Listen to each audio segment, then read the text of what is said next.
morning, everyone, or night, or afternoon, or noon, whatever. Today I'll be explaining to you what is a normal probability distribution. A normal probability distribution is a bell-shaped symmetrical curve that shows how data is spread around an average value. Most values cluster near the mean, where very high or very low values happen less often. This distribution is fully described by its mean, the center, and standard deviation, or the spread. And it commonly appears in real-life data like heights, test scores, and measurements. Now I'll be showing you more examples to help you better understand this. First example being IQ scores. IQ tests are designed so most people score around 100, with fewer people scoring much higher or much lower. Now the next example is reaction time. Most people react in an average amount of time, where very fast or very slow reactions are less common. And I don't know, human height. Like, you ever notice how people are around 5'4"? Yeah, we are so average, man. This normal probability distribution is pretty much all about the average. Good afternoon, ma'am. I'm Shano Dongog and discuss the mean or average. The mean average is the center of the bell curve and determines where peak is located. Isa ko niyo pagkuha ang mean. Inyo ni siya i-plus ang 12 plus 12 plus 14 plus 14 plus 16 plus 6 plus 18 plus 19. Yan muna 105 ang answer niya. 105 niya. Inyo sa ipundari niya mo siya i-divide palitan 1, 2, 3, 4, 5, 6, 7 kato 105 buto niyo i-divide sa 7 muna ako gawas 15 ang answer. The median is the middle of value of data set when the numbers are arranged in the order from the smallest to largest. If there's the odd number of values, the median is the single middle number. If there is an even number of values, the median is the average of the two middle numbers. For example, in the data 356, 358 pala.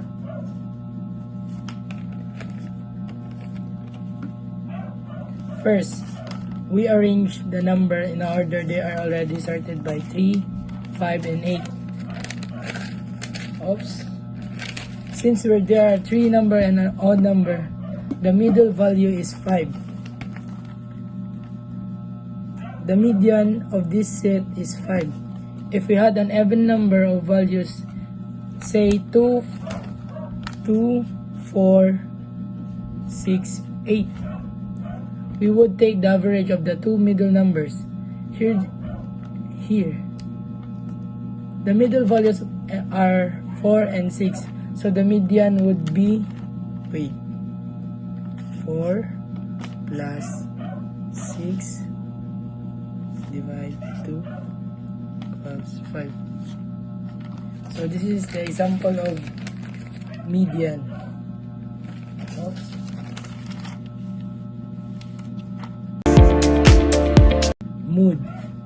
Mood is the value that appears most frequently in a data set some data set may have. For example, in the data 1, 2, 2, 3, the number 2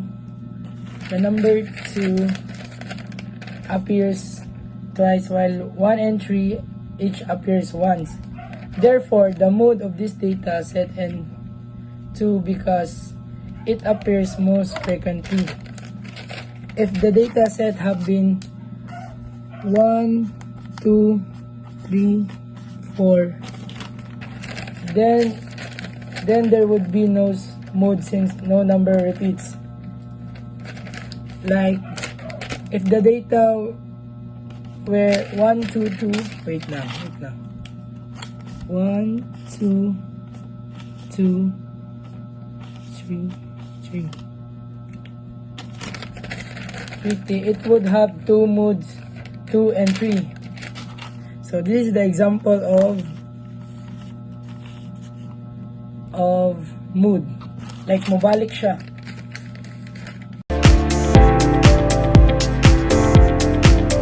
Good evening, everyone. My name is Elaine P. Batania, and I am here to teach you how to make a histogram. First is gather and organize data. Collect a set of numerical data points. Like, for example, students' tests, scores, dog weights, etc. For clarity, sort the data from the smallest to largest value. Determine the range and bin width. Calculate the range. Subtract the minimum data value from the maximum data value. Decide on the number of bins, or for this example, classes. This typical range from 5 to 10 for smaller data sets. Calculate the bin width. Divide the range by the number of desired bins, round up to a convenient number. All bins must have equal width and ensure accurate representation. Number 3, create a frequency table. List the class intervals or bins in one column. Start the first interval with minimum data value and add the bin width to determine the upper limit of the bin and the lower limit of the next. In a second column, tally the frequency or count of data points that fall within each bin. If a data point falls exactly on a bin boundary, place it in a next bin. Number 4, draw and label axes. Draw a horizontal axis, which is the x-axis, and a vertical axis, the y-axis, on a graph paper. Label the horizontal axis with a variable name and the bin intervals. Example, student scores. Label the vertical axis frequency and mark a suitable scale that accommodates the highest frequency count in your table. Draw the bars. For each interval on the horizontal axis, draw a vertical bar up to the corresponding frequency value on the vertical axis. The bar in histogram must touch each other with no gaps to emphasize the continuous nature of data, because a histogram is a continuous data, not like a bar graph. Same sila, but like nice difference. And then the 6 would be to add a title. It's naman. Grade 11 is Mr. Santos recorded a class score from their exam quarterly test and create a histogram. The graph shows the most students scored between 75 and 85, while only a few got very low and very high scores. This helped Mr. Santos see that the class is doing very overall, but some students might need extra support. So the properties of normal distribution. My name is Christian Paul Dorrance and I'm here to report about the properties of normal distribution. So first, the mean, median, and mode is coincide at the center. So here we go, guys. So dapat mean, median, and mode or MMM is none dapat sa center kaya dili sila tanan mag-abot. So next is the curve is symmetrical above this center. So guys, imagine mura ka mirror sa imong self, like makita na gyapon nimo kung unsay naani mo ug sa mirror, like mura ra siya same sa each other. Good afternoon, guys. My name is Martin Alcico and the next property is the total area under the normal curve is 1 to 100%. So first, ang total sa buong curve kay 1 to 100% siya, no? So kada extent niya kay 0.50. The tails of the curve flatten out indefinitely along the horizontal axis, always approaching that axis but never touching it. So ang tail sa sa curve, guys, kay bawal siya mag-touch sa axis. So siya kanang tawo na muduol siya pero bawal siya mag-touch by touch.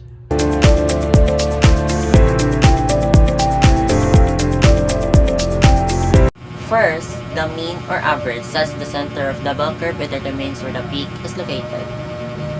How it affects the bell curve. The mean affects the bell curve by determining its central position, shifting the entire curve left or right depending on the average value of the data, while the overall shape of the curve remains unchanged.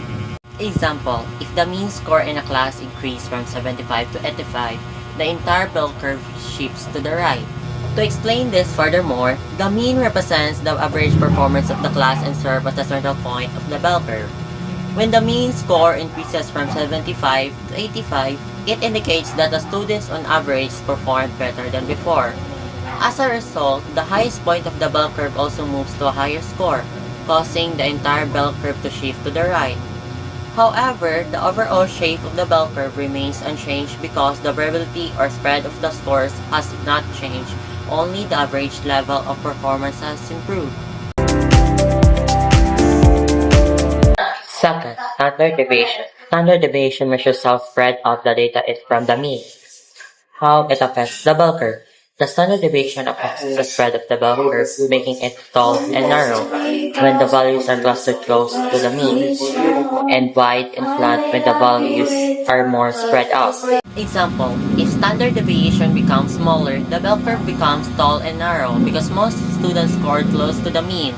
If the standard deviation increases, the curve becomes wider and flatter because the scores are more spread out.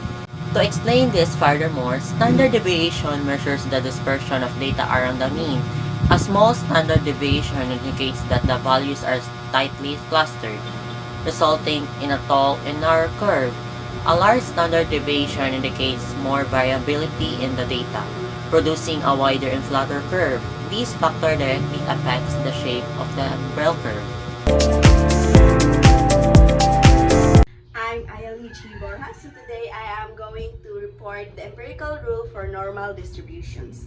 So the empirical rule gives us how much of the data leaks within 1, 2, or 3 standard deviation of the mean. So the picture explains the empirical rule which is used for data that follows a normal distributions, a bell-shaped graph. It tells us how most of the data is spread around the mean or the average. So 68% of the data is found within 1 standard deviation from the mean. 95% of the data is found within 2 standard deviations from the mean, while 99.7% of the data is found within 3 standard deviations from the mean. So this means that most values are close to the average and very few values are far away from it. The empirical rule helps us understand how the data is spread and how common or rare certain values are. So the first example there is grades in a history exam follow a normal distribution with a mean of 78 and a standard deviation of 6. Find the range around the mean that includes 95% of the grades. So the mean there is 78 and the standard deviation is 6. So the 95% of the grades, so tara to their 95% is to sa bell-shaped graph, it is a 2 standard deviation. And bali ang formula, mean to positive negative 2 standard deviation. So ato ibuta ang mean 78 ato siya minus 2 the standard deviation and ano siya 2 ang standard deviation sa bell graph ug standard deviation sa kanang given niya is 6. So ato siya 8 times. Next, i-times nato siya. So 2 times 6 is equals to 12.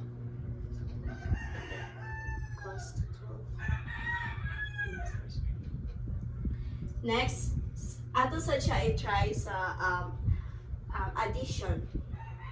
78 plus 2 times 6. So 2 times 6 is equals to 12. So 78 minus 12 is equals to 66. Ano siya yung answer? While 78 plus 12 is equals to 40. So, so our answer Ana is grade between. So the second example is the heights of a woman follow a bell-shaped distribution with a mean of 160 centimeter and a standard deviation of 7.5 centimeter. So normal distribution rin na siya. So what is the approximate percentage of a woman between 137.5 centimeter and 182.5 centimeter? So our mean there is 160 centimeter. And the standard there is 7.5 centimeter. So let's go with the formula. Mean plus minus the number is emphasized as a number, the k, and the standard deviation. So 160 is the mean plus the k, that's the number na pagitaon na to. So the standard deviation is 7.5 centimeter. Is equals to, ang ipangitan na to is, ato ibutan dira is, unsa ang pinakadako. So, ang dako na is 182.5 cm. So, mga itong isuwat, 182.5. Next is to subtract. I-subtract na to ang 160 and 182. So, ato sa ni siya i-write.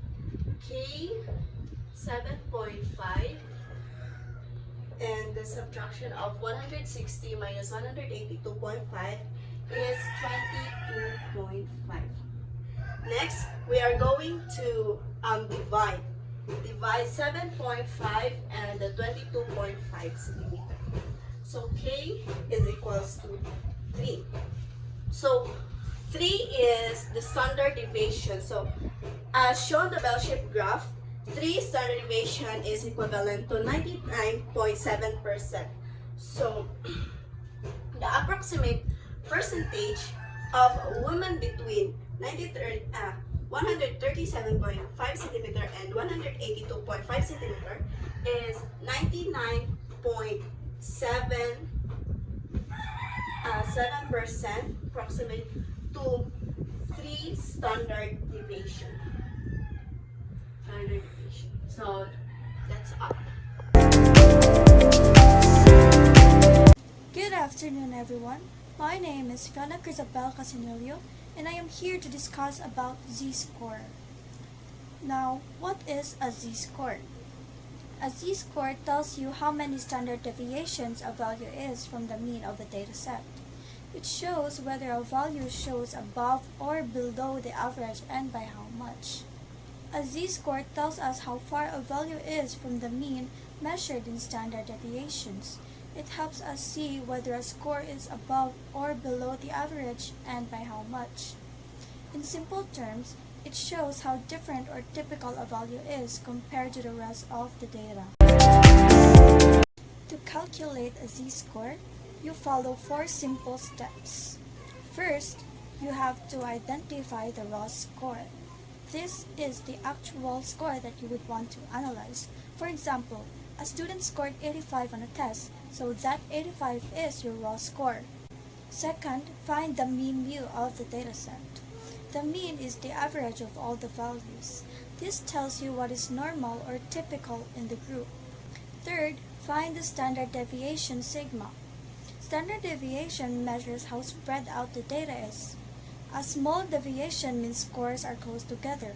A big standard deviation means the score varies a lot. And lastly, use the z-score formula. Subtract the mean from your raw score. This shows how much your value is from the average. Then divide by the standard deviation. This converts the difference between standard deviation. So my name is Nicole Villagonzalo, and here is the example number 1. So Mary got a score of 65. The mean score of the class is 50 with a standard deviation of 5. So let's find the z-score. So using the formula z equals x minus mean or mu over standard deviation or sigma. So our x is 65 minus our mean is 15 divided by the standard deviation, which is 5, equals, so 65 minus 50 is 15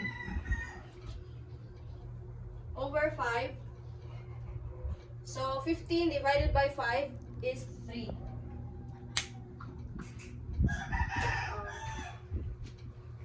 Hi, my name is Mary Grace Dabon, and I will give you another example of z-score. So, Maria is a college student who just got her physics exam results. She scored 66 on the exam. The class average was 50 with a standard deviation of 8. To see how well she did compared to her classmates, let's calculate her z-score. So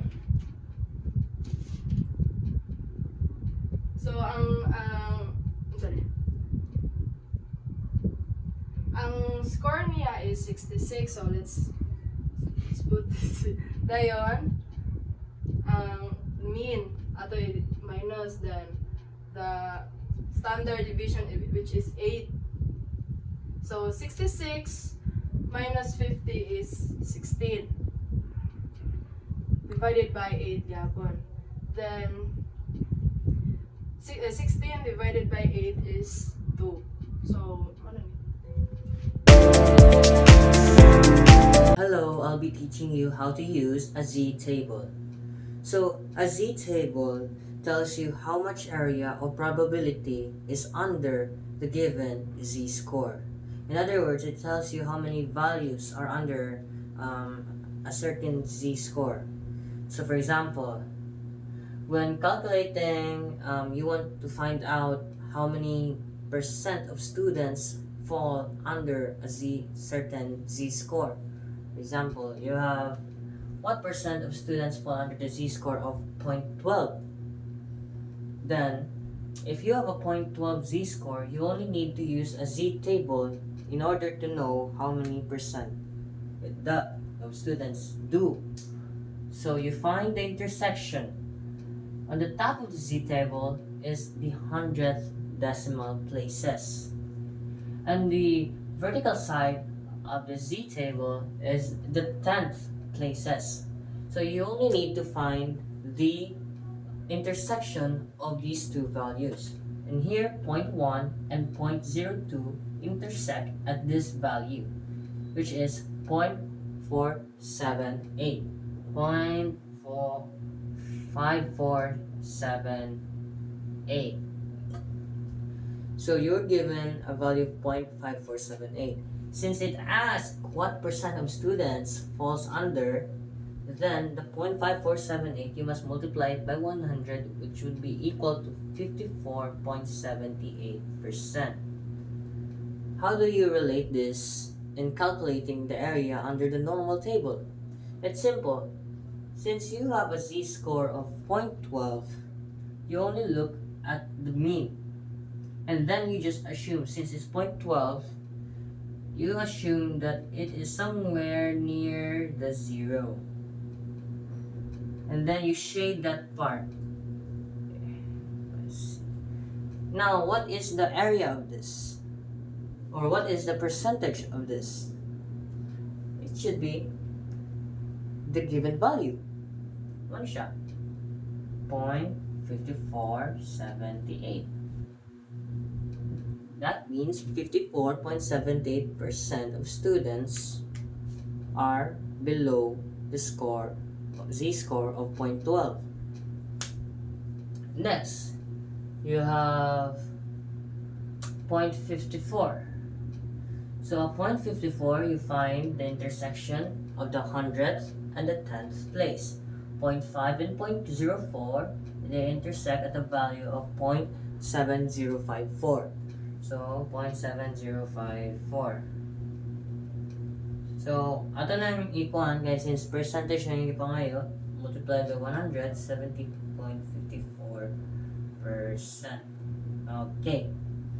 Since remember, 0.54 na siya, so it is somewhere in between na siya, 0 and 1. So the area of the z-score is 70.54%. 70.54%. Ano siya ang area. Next, we have 0.45. Find the intersection of both sides. 0.45 is 0.6736. 0.6736. 6736. Multiplied by 100 is equals to 67%. 67.36%. Now, since the z-score is 0.45, it's still somewhere around between 0 and 1. Shade this part. And now you know that the area of this shaded part under the normal curve is 67.36%. Or in other words, if you have a z-score of 0.45, 67.36% of students scored below you. Hello, good afternoon. I am Chinaika Geruho, and this is the example number 1 of how to calculate area under the normal curve. So example number 1. The weight of topics in a bed center are found to be normally distributed with a mean weight 3.5 kilograms and a standard deviation of 0.4 kilograms. What proportion of topics weight between 3.9 kilograms and 4.2 kilograms. So, mugamit na po na dili o z-score na tungkol, which is z equals to x minus mean or mu over standard deviation. Ang atong x is 3.9 o 4.2. So, z is equals to 3.9 minus mean na to is 3.5 over ang standard deviation nato or sigma is 0.4. So, 3.9 minus 3.5 is equals to 0.4. So, 0.4. So, 0.4 divided by 0.4 is equals to 1. So, mali siya nili 1.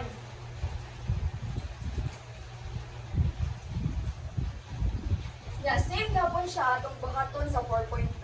X. So, z equals 4.2 minus 3.5 over 0.4. Now, 4.2 minus 3.5 is equals to 0.7. And 0.7 divided by 0.4 is equals to 1.75. Ano siya, dali lang po.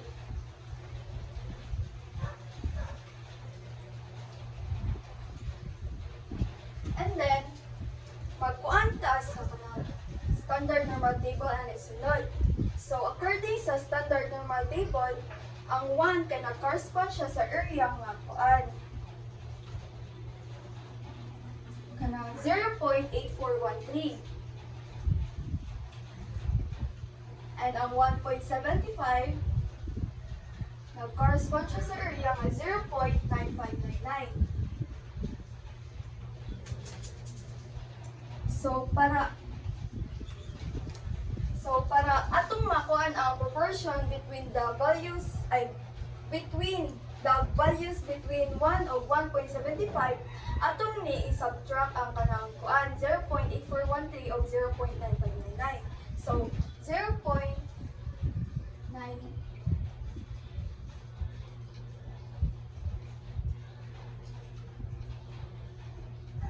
So 0.9599 minus 0.8413 is equals to 0.1186 or 11.86%. So therefore, there are 11.86% 86% puppies weigh between 3.9 and 4.2 kilograms.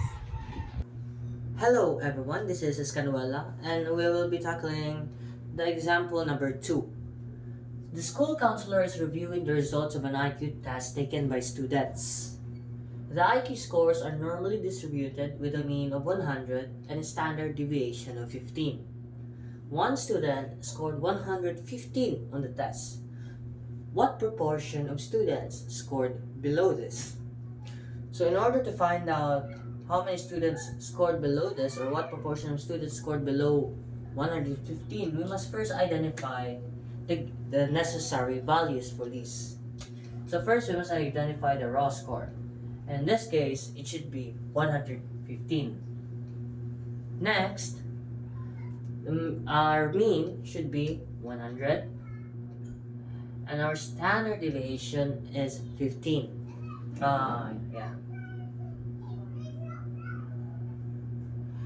Now, using these values, we will use the formula of the z-score, which was tackled by the previous reporters.